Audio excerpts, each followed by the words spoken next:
Hello everyone, it's me, Mordecai, a Solemn Bard, here on this world called, as the folks here call it, and I am quite getting comfortable in this corner of this world. In Frontera, I finally found a decent enough tavern to ply my trade and to sing and tell stories to the locals. Well, it's just as good as existence as any. I guess it beats hunting down those little horrid pouring creatures. Well, since I'm getting used to this place, I must as well go on and hunker down for the long haul. But of course, I'm going to tell the stories again. And these stories are the most famous ones, and the ones that I know from the real world. If it still exists, and if it still would welcome me back. Anyway, here's the continuation of the march of those dastardly machines and the Planeswalkers that fight against them.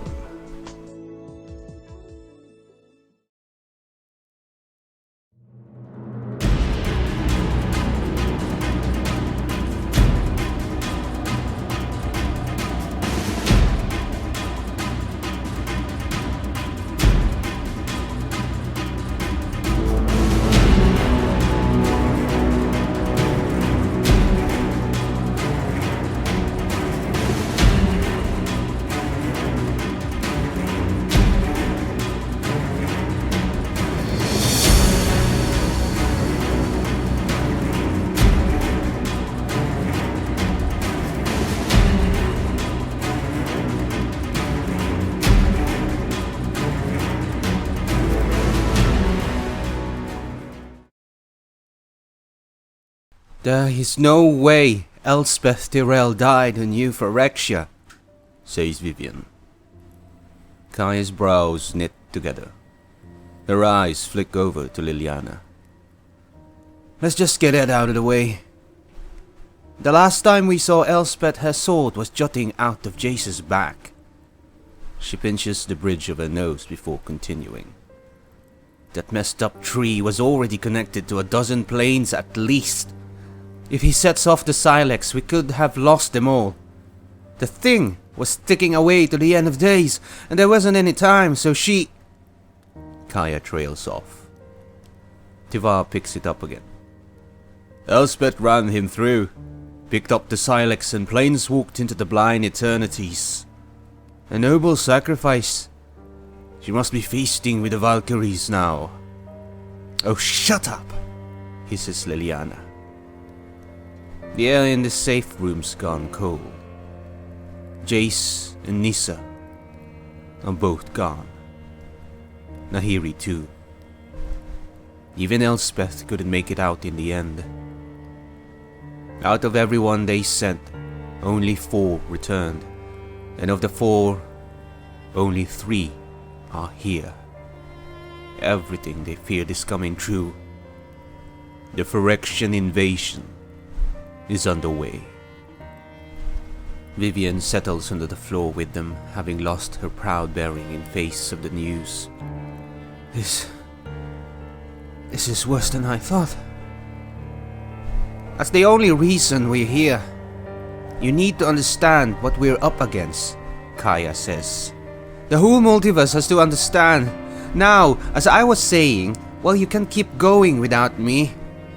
Sudden interjection with an odd amount of force meant to detract from the wearing of its speaker. Liliana is already making for the door. I'm going to send word to Strixhaven. You should hear the story, starts Tyvar, but Liliana is already shaking her head. I've got a good enough idea of your kind of storytelling. Noble sacrifices never sit well with me. Chandra opens her hand, then closes it into a fist. What if there's a way we can help the others? Chandra's heard people say Liliana's all sharp edges and ambition. That's true.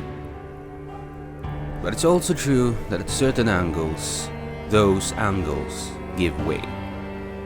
The tilt of Liliana's head now is anything but sharp. The ambition in her eyes had changed to a deep sympathy. You want to go back there yourself, don't you? All eyes fall on Chandra. She's keenly aware of the way they're looking at her. What they must be thinking. Of course she does. She's impulsive. Chandra can hear the lectures starting and she's already tired of them. She's tired of sitting around waiting for the world to end. Yeah, I do, she says. There must be some other way to take the world tree down. You're all acting like it's over. Kaya presses the heel of her palm against her eyes. She takes a breath. I can't let you go back. Let me, Chandra says. She takes a step toward her. You aren't letting me do anything. The plan is to let the others know what's going on, Vivian says. She's cooler, more collected, but there's no mistaking what she thinks of Chandra's idea. We can rally our forces, figure out some way to fight back, but we can't do that if we rush in headlong. There's plenty of you to go to do that, Chandra argues. Plenty of all of us. But if we keep pointing back against what's already there, we aren't going to make any progress. We have to cut them off at the root or they're going to keep coming. The others exchange looks. At least they're thinking about it. Liliana, for all her protestation, hasn't left yet. She remains halfway between Chandra and the door. She understands, doesn't she? She must understand better than anyone here what this feels like. It's Kaya who speaks up next. Chandra, I understand where you're coming from, truly, I do. But you can't begin to understand what happened in New Phyrexia. This isn't something you can just blow in and solve without planning. We planned for it, and we barely made it out. I've been an assassin for years, and I almost lost my head in there. Nahiri dealt with Eldrazi. We lost her too. If you go there, you aren't just going to die. You're going to have your flesh stripped off, your bones shaped into metal, and your mind warped to their sick worldview. Next time we see you, you'll be telling us about the joys of being one with Phyrexia. Vivian's right. The best thing we can do is to try to avoid losing anyone else. Once we're done here, you must return home to Kaladesh and tell people how to prepare. That's the best we can do for them. The answer's coming out of Chandra's mouth before her mind's had a chance to stop it. You're treating me like a kid! I'm not treating you like a kid. I'm trying to look out for you. This isn't like Ravnica. The Eternals are nothing compared to Norn's fleshless legions. I know this is coming from a good place. You want to help everyone. You want to save the multiverse. Fine. But there are better ways to do it than running off half-cocked into a job a whole team of us couldn't finish. Kaya's saying things, but all Chandra can hear is more of the same. Kaya doesn't see the point.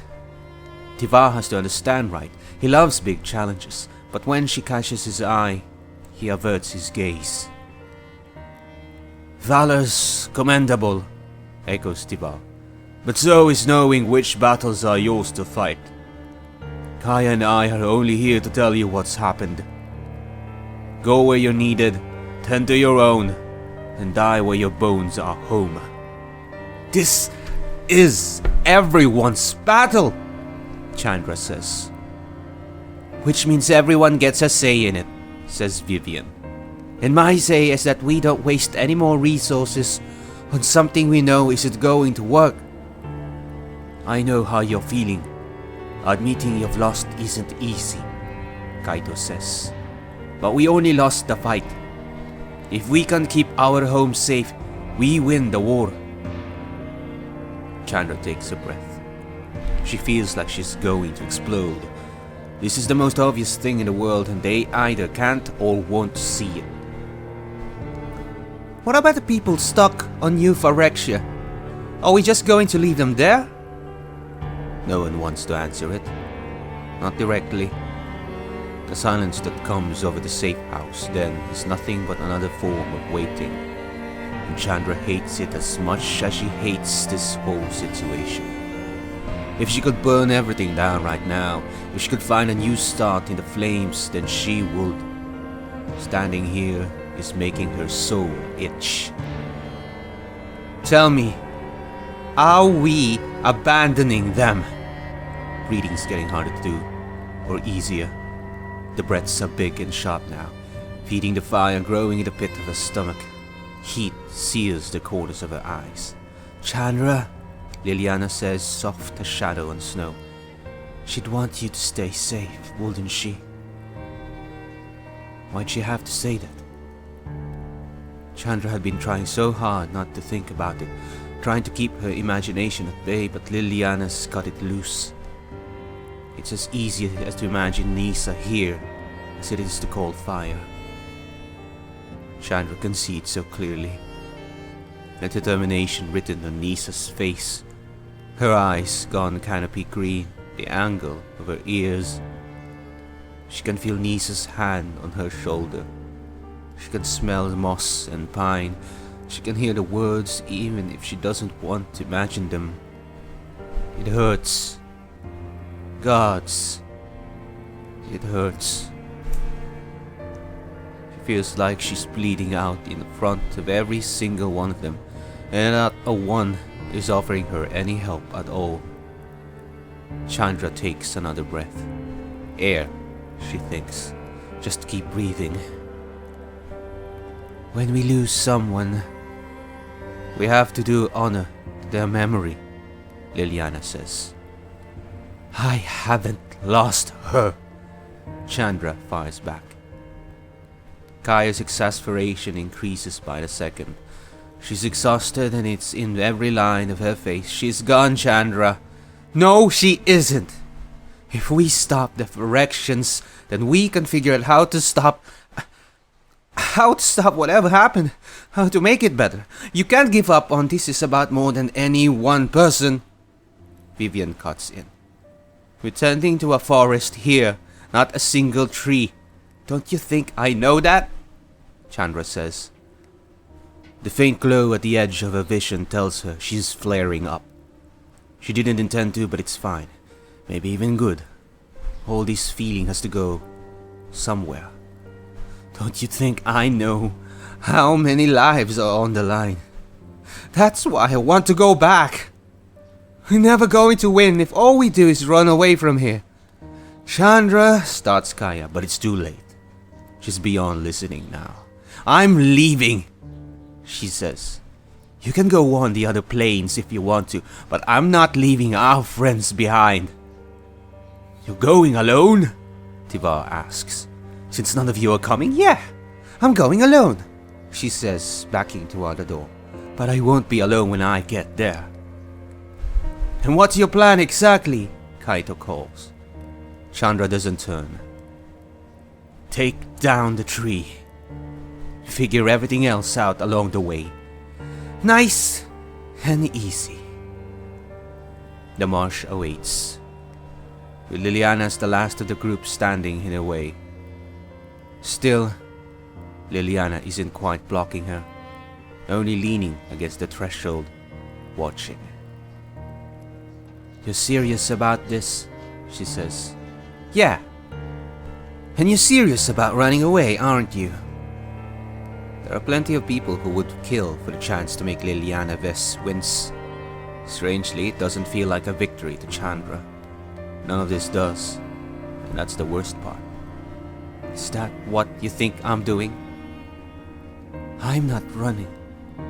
I just know funeral bells when I hear them. I wish you all the best on your little adventure.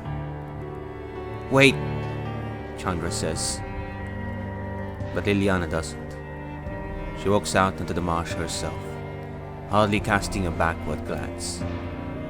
Oh, there's no time for waiting. You said so yourself. Nothing about today is easy. Chandra opens and closes her hand again.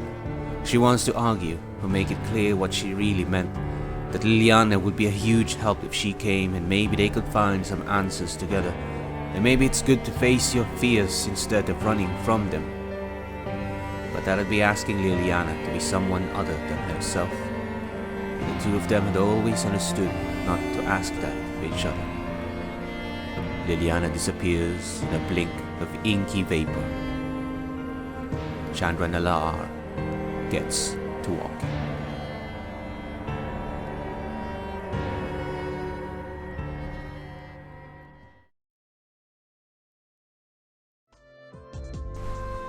And thus ends our story for today.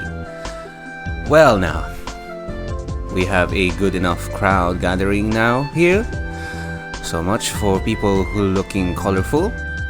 Anyway, I'll be sure to come back again with more stories like this. At first, I think there's a barkeep that looks similar to the one that I left in my world. And that one is beckoning me to come close to him. I hope this barkeep is friendlier than the last one I'm accustomed to. If not, oh well, I guess some things never change. Whatever part of the universe one goes in, eh? Well, with that said, I am again, was your humble host, Mordecai the Solemn Bard, giving to you the story straight from Midgard, and from other universes that I will travel to. Until next time, my dear friends, have a safe trip, whatever universes you may go into, and have a good day.